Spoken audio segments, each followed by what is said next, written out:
Nascida no Recife, formou-se em Direito na Universidade Federal de Pernambuco, onde fez pós-graduação em Direito Constitucional e Administrativo. Ingressou por concurso público no Tribunal de Contas do Estado, em 1995, onde exerceu o cargo de analista de controle externo até o ano 2000. Também atuou como procuradora do Estado de Alagoas por 9 anos. Aprovada por concurso público, exerceu também o cargo de procuradora-chefe do Estado de Alagoas em Brasília, além de chefe do Escritório de Representação de Alagoas no Distrito Federal. Em 2009, ingressou por concurso público no Ministério Público de Contas. Desde janeiro de 2018, é procuradora-geral do Ministério de Contas de Pernambuco. E na última semana foi empossada como diretora executiva do Conselho Nacional dos Procuradores Gerais do Ministério Público de Contas. Germana Laureano está no centro do Roda Viva de hoje.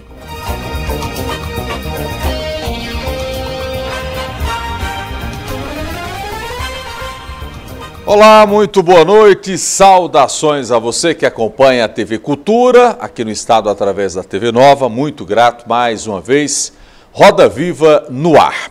E a gente já inicia o programa agradecendo imensamente a audiência, registrando que você pode acompanhar o programa nas diversas formas de comunicação.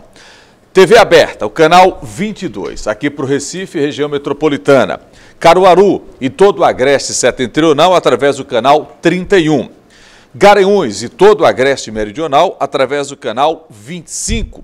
TV por assinatura, você acompanha o Roda Viva Pernambuco no canal 15 pela NET. Quem tem Sky ou Vivo no canal 322. E claro, você também acompanha a partir de agora pelas redes sociais. É só você acessar o Facebook, procura o Facebook do Aldo Vilela ou TV Nova, e você também pode acompanhar pelo Instagram. Da mesma forma, procura o Aldo Vilela ou TV Nova e automaticamente você vai acompanhar pelas mídias sociais também.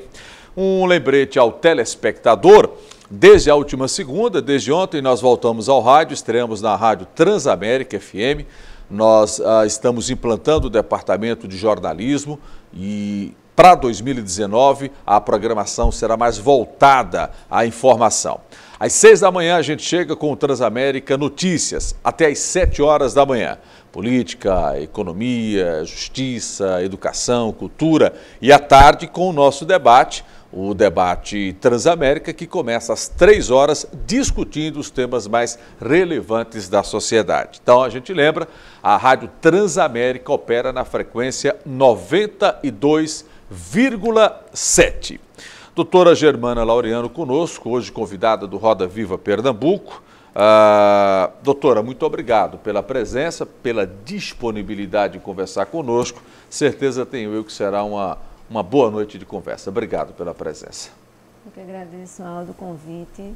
É uma satisfação voltar a esse programa. Que bom. Já estive aqui mais uma pois vez. Na condição de entrevistadora, né? Não no centro, né? Era um debate Isso. sobre as eleições. Isso.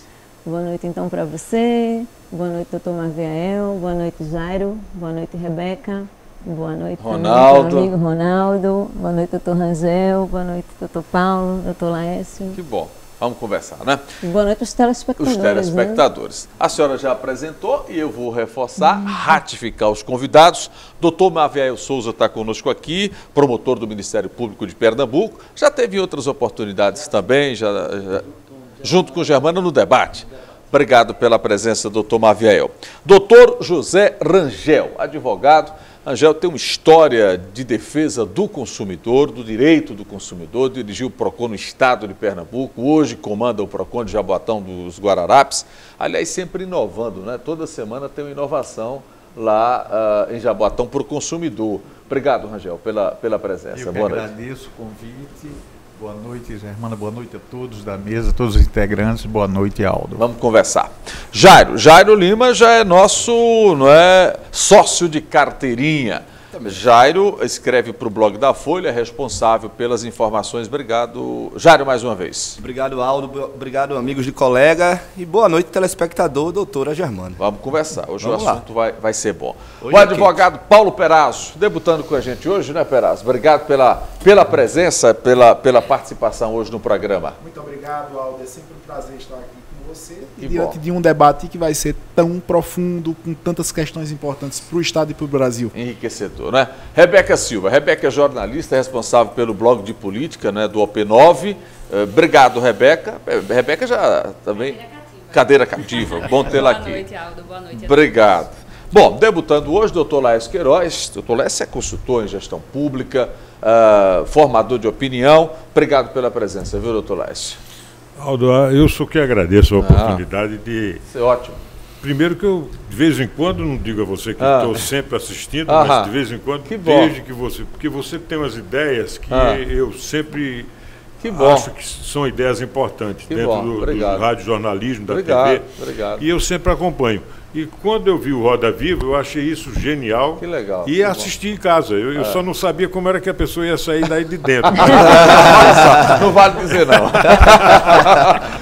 Ronaldo Câmara, os traços do nosso chargista.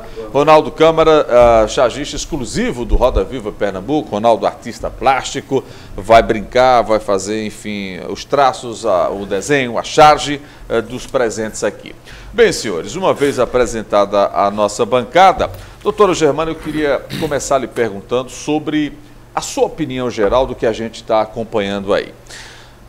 Nós tivemos outro ex-presidente preso essa semana, ex-presidente solto.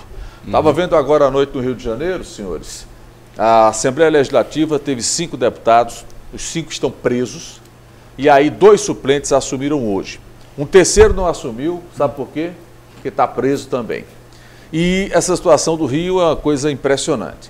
O Ministério Público está agindo, o Ministério Público de Contas também, a Polícia Federal agindo, e boa parte da classe política, é bom que a gente faça um recorte, não são todos os políticos que são bandidos, pilantras e ladrões, mas boa parte continua agindo como se nada, absolutamente nada tivesse acontecido nesse país. Na visão de uma gestora pública, na visão de uma defensora da República, da boa gestão política, que avaliação a senhora faz desse momento que o Brasil vem vivendo e que a gente vem passando? Olha, Aldo, eu acho que por mais assustador que possa parecer o que eu vou dizer agora, eu acho que no primeiro momento a gente se entristece, né? Por ver um ex-presidente da República sendo preso e tudo, mas para mim isso chega a ser algo de se comemorar, porque isso é uma prova de que nós vivemos numa república, onde todos de fato são iguais perante a lei. Então, onde nós iríamos imaginar, eu acho que há 10 anos, talvez há 5 anos, onde nós iríamos imaginar, doutor Maviel, que nós teríamos, por exemplo, ex-presidente da Câmara, nós teríamos Eduardo Cunha preso, nós teríamos a gestão do presidente Temer acabou de acabar, e nós já tivemos, durante o mandato dele, uma discussão na Câmara dos Deputados se daria ou não a licença para que ele fosse processado. Então, eu acho que isso é um sinal, é um indício, é uma evidência de amadurecimento das instituições de controle, da sociedade, da transparência. Eu não acho que agora, será que agora se as pessoas cometem mais desvios? Eu acho que isso sempre existiu. Mas isso ficava nos escaninhos das instituições e não vinha a público. Eu acho que agora o cidadão tem mais acesso ao que sempre ocorreu. Então, eu acho que a gente tem que olhar para o lado bom. Eu sou otimista, então eu costumo ver o lado bom das coisas. Eu acho que isso é uma prova, está aí uma evidência para todos, de que hoje não se pode mais praticar condutas que não irregulares, e isso tem um preço. Hoje as pessoas pagam por aquilo que cometem. Está aí a prova. O ex-presidente foi solto porque era uma prisão vocacionada para ser temporária mesmo. Certo. Ele está respondendo a um processo. Então isso já era esperado. O que chama a atenção, para começar ouvindo Maviel, depois Angel e os colegas aqui presentes, viu, doutor Laércio? Essa coisa do Temer. Aí você passa a ler, Jairo, Rebeca, um pouquinho. O Temer está aí, foi solto, Mas tem bloqueados pela Justiça 65, né? 65, quase 65 milhões. Mas é porque se você olhar, tem uma planilha que revelava propinas recebidas há 20 anos. Pois é, isso não. É assustador. E se fala de desvios e 40, de ilícito de 40 anos. Então, e se você, Perazzo, fizer uma conta de padaria, será que com o salário dele, Rangel, como deputado federal, como vice-presidente, ao longo dos anos, dava para juntar uma bagatela dessa? E o que vai chamar a atenção é que tem muito jurista ainda que está se compadecendo e já chorando, abraçado com o Temer pela prisão. Vamos começar com os especialistas que são vocês. Doutor Maviel. Até levando em consideração, Germana, quero agradecer também a Aldo a oportunidade de estar nessa bancada fazendo perguntas, dialogando com minha amiga Germana, minha parceira nessa luta incansável que todos nós temos contra a corrupção. Pegando esse gancho de pergunta de Aldo e mudando um pouquinho o foco, não é? Combater a corrupção é só dever dos órgãos de controle, como Ministério Público de Contas, dos gestores também, ou também devia ser o norte da população? Pois é, essa sua colocação é perfeita. Eu acho que isso é, antes de tudo, uma obrigação nossa, de cada um de nós, inclusive no nosso cotidiano. O Ministério Público Estadual, inclusive, fez uma campanha recentemente, daquela coisa de se combater o jeitinho. E, recentemente, a minha filha, ela disputou na escola dela uma campanha, achei isso muito interessante, para representante de classe. E eu ouvi um depoimento de uma mãe que me chocou, porque a gente ouve isso nas aulas de cidadania que a gente costuma dar por aí. E ela dizia, como é que tua filha está pedindo voto? Eu digo, não, ela disse que ia perguntar aos coleguinhas o que é que eles queriam, se ele queria que no dia do brinquedo fosse um dia de karaokê e tal, e ela ia defender essas propostas. Eu achei ótimo, né? Uma criança de 8 anos já querendo assim, se inserir aí nessa vida. Ela disse, não, eu disse a minha filha que ela prometesse um saco de bombom. Aí eu falei, mas espera aí, tu já está ensinando isso à tua filha que tem 8 anos? Ela falou assim, mas eu estou ensinando a vida como ela é. Eu digo, e nunca vai deixar de ser assim. Porque com esse tipo de depoimento, você ensinar o seu filho, que tem 7, 8 anos, que você conquista um voto para representante de turma através de um bombom, então você vai estar perpetuando essa cultura. Estimulando mais ainda. Então, assim, eu acho que você tem que, dentro da sua casa, com seus filhos, com seus familiares, nós mesmos nos vigiarmos a cada dia para combater esses pequenos gestos de corrupção, porque existem os níveis de corrupção, que a sensação que nós temos, que convivemos com isso a cada dia, é que quando essas pessoas elas chegam a determinados postos, elas como se elas achassem que é natural aquilo, que se elas não desviarem aquele recurso, o outro que estiver no lugar delas vai fazer. Então, existem pesquisas de percepção de corrupção no Brasil que, infelizmente, dizem assim, se você fosse gestor, você colocaria sua esposa para ser secretária, independente dela ter formação para tanto, e a maioria responde que sim. E alguns até colocam as esposas cantoras para fazer shows, essas coisas, né? Acontecem aqui no estado. Doutor Rangel, sua pergunta, amigo, sua primeira pergunta. Já que Maviel já começou tão forte, eu vou perguntar como a senhora analisa hoje as decisões do Supremo Tribunal Federal. Olha, eu diria que há decisões e decisões. E por ser a Corte Suprema do país, eu respeito todas. O que realmente me choca é você ouvir de um ministro da Suprema Corte do seu país determinados termos em relação a membros de instituições sérias como o Ministério Federal, por exemplo. Eu acho que isso é inaceitável em qualquer ambiente civilizado, como o ambiente do Supremo Tribunal Federal. Tenha ou não tenha razão, seja se referindo a quem quer que seja. Eu acho que isso é a falência da civilidade. Isso é que me angustia e me entristece. E às vezes eu pergunto se eu estou no lugar certo. Eu acho, claro que é indelicado para a senhora citar, mas já que Rangel citou, o que a doutora Germana se refere, uma coisa pública, o excelentíssimo senhor ministro Gilmar Mendes, em mais um momento de fúria, de destempero, né, translocado dele, ele tentou, de uma maneira estúpida, arrasar com a figura do Ministério Público e praticamente citou o Deltan Dallagnol o tempo todo. Eu acho que os senhores tiveram a oportunidade de ver isso. Eu estava vendo aquele vídeo e ficando assim perplexo em ver um ministro supremo, né, guardião da Constituição, né? Impressionante como ele se destemperou. Aliás, nada normal para aquela figura. Mas ele chamou de gangster. Pois é. A pergunta é, quem é gangster cretino, na verdade, né? Essa é a pergunta. Cuidado para você não ser preso, viu? Pode ser. Jairo, sua pergunta, Jairo, sua primeira pergunta. Pois então, doutora Germana, já pegando esse gancho dessa conversa inicial, essa decisão de passar as observações e as leituras dos julgamentos da Lava Jato, da Operação Lava Jato, para a Justiça Eleitoral, lhe apetece ou a senhora discorda? Olha, não é a minha área. O conhecimento que tenho disso é que essa já era a jurisprudência do Supremo. Sim. O Supremo já entendia assim.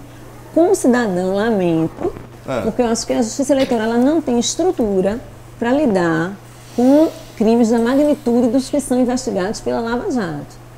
Agora, o que as pessoas que defendem a deliberação do Supremo colocam é que o Supremo sempre teve a jurisprudência consolidada nessa linha. Né? Não milito nessa área, na área criminal, a minha área de fiscalização da aplicação de recursos públicos. Então, eu confesso a você que eu não tenho como fazer uma análise mais vertical sobre isso. A doutora Germana, mas como cidadã, eu lamento porque eu acho que a gente vai ter um problema de efetividade. Sim. A gente vai ter um problema de efetividade, com risco de prescrição. Eu acho que antes a Justiça Eleitoral precisaria estar mais aparelhada. Tanto é que a Procuradora-Geral da República já declarou que quer que os juízes federais sejam agora investidos nessa função eleitoral. Né? Se ela vai ser atendida, eu não sei. Né? Então, fica para o cidadão, fica um sentimento de desalento. Que é como se, mais uma vez, a gente fosse na contramão do anseio de efetividade, da resposta que se espera que o judiciário dê. Agora, em defesa do Supremo, o que se diz é que essa sempre foi a jurisprudência do Supremo, não teria sido uma decisão, digamos, específica para esse caso concreto. Doutor Paulo Perá, sua primeira participação. Muito boa noite. Doutora Germana, eu estou fazendo mestrado em Portugal e lá tem alguns colegas que são de tribunais de contas do país. E você falou agora em angústia, as instituições do Brasil, de 10 anos para cá, a gente vê um fortalecimento, todas elas, Polícia Federal, Justiça Federal, tribunais. No próprio Tribunal de Contas a gente está vendo esse fortalecimento, mas alguns desses colegas colocavam questões que os angustiavam muito. Por exemplo, subdimensionamento de pessoal, não tinham pessoas para trabalhar suficientemente. Acabavam fazendo trabalhos por amostragem, porque o volume é enorme. Pareceres técnicos muito bem feitos, que não eram acatados pelos conselheiros, que são cargos políticos, geravam uma frustração enorme de quem era do Tribunal de Contas. Processos enviados para a Justiça em varas comuns que não tinham especialização em corrupção, julgam causas cíveis de separação e acabam não dando em nada porque acaba prescrevendo, não tem técnica. E eles se angustiavam muito diante desse quadro de dificuldades. Sua visão sobre esse tipo de angústia que eu ouvi de alguns colegas seus? Compreendo perfeitamente. Inicialmente em relação a, digamos, um aparato de pessoal que não é aquele que se gostaria. Realmente, isso aí é uma tônica que a gente vê, um reclamo da maioria das pessoas que trabalham nesse sistema de controle, nesse sistema Tribunal de Contas. As Cortes de Contas, como a maioria dos órgãos públicos, elas têm um limite de despesa com pessoal que é colocado pela Lei de Responsabilidade Fiscal. Então, não podem contratar o tanto quanto gostariam. E cada vez mais, à medida em que a gente dá um resultado para a sociedade, que é aquele que ela espera, mais nós somos demandados, é aquele preço do sucesso. Então, hoje nós somos cada dia mais demandados, porque damos uma resposta, falando aqui em Pernambuco, tanto o Tribunal de Contas de Pernambuco como o Ministério Público de Contas de Pernambuco, nós damos uma resposta, não tenho procuração para defender o tribunal, mas por atuar, oficiar perante o tribunal, vejo um corpo técnico muito qualificado. Então, o tribunal é muito demandado hoje, por exemplo, para emitir cautelares e licitações, porque dá uma resposta muito mais rápida do que o judiciário, propriamente. Então, à medida em que ele dá uma resposta eficiente, dá uma resposta muito mais célere do que o judiciário, ele vai sendo cada vez mais demandado. Então, começa que a demanda fica muito maior do que a sua capacidade de abarcar, com a celeridade que se espera, essas demandas. Então, o pessoal começa a ficar muito, digamos, numa quantidade inferior àquela que seria o ideal, mas eu não posso contratar o quanto eu gostaria porque eu tenho um limite de despesa com o pessoal ditado pela Lei de Responsabilidade Fiscal. Então, esse é um problema. Só uma coisa, enquanto esses trabalhos técnicos tão bem feitos, vamos lá. Aí muitas vezes não são acatados pelos conselheiros, era uma queixa que eu ouvia, acontece aqui. Aí vamos para um outro problema, que aí eu diria que é um problema nacional, o problema do sistema Tribunal de Contas. Antes da Constituição de 88, como era que era o acesso ao cargo de conselheiro, que é o órgão julgador do Tribunal de Contas? Eram todos escolhidos pelo chefe do Executivo, que no âmbito dos estados é o governador. Veio a Constituição de 88 e disse, não, acho que esse não é o melhor critério. Vamos colocar que dos 7 conselheiros, que são 7, 3 serão escolhidos pelo governador, mas não vão ser livres do governador, só um vai ser livre. E os outros 2, ele vai ter que escolher entre membros do Ministério Público de Contas e o outro dos auditores, os chamados conselheiros substitutos. E os outros 4 pela Assembleia Legislativa, os representantes do povo. Então a ideia, em tese, era maravilhosa. Esses 30 anos mostraram que esse sistema não funcionou. Por quê? Não que isso não é nenhum preconceito contra a classe política. Né? Não que aqueles que vêm da área técnica sejam vestais e os políticos todos não tenham caráter, sejam desonestos. Não é isso, a discussão não é essa. É porque o modelo de 88, na prática, mostrou que essa sistemática não blinda essas pessoas que vêm para exercer uma função técnica contra essa contaminação do político. Então, muitos trabalhos técnicos desprezados, muitas vezes, sem uma maior fundamentação, daí essa frustração. Então, hoje o que é que existe? Existe no Congresso Nacional tramitando, basicamente, 3 propostas de emenda constitucional para se aperfeiçoar esse sistema de composição das Cortes de Contas. Nós, do Ministério Público de Contas, defendemos que apenas técnicos exerçam essa função de magistrado de contas. E por quê? Não por qualquer tipo de preconceito contra a classe política. O político é relevantíssimo, tem mais do que existir, a função é nobilíssima, mas ela tem que ser exercida na arena parlamentar. Doutora, deixa eu pedir permissão para a senhora, Pereirazo. A gente vai para um rápido intervalo, tem que ir ao primeiro intervalo do Roda Viva. A Rebeca volta perguntando, depois o doutor Laércio também. E já tem alguma coisinha aí, Ronaldo, que já está fazendo traço, já a gente já mostra, né? Rápido intervalo, daqui a pouco a gente volta com Roda Viva Pernambuco, doutora Germana Laureano, conosco hoje aqui nos estúdios.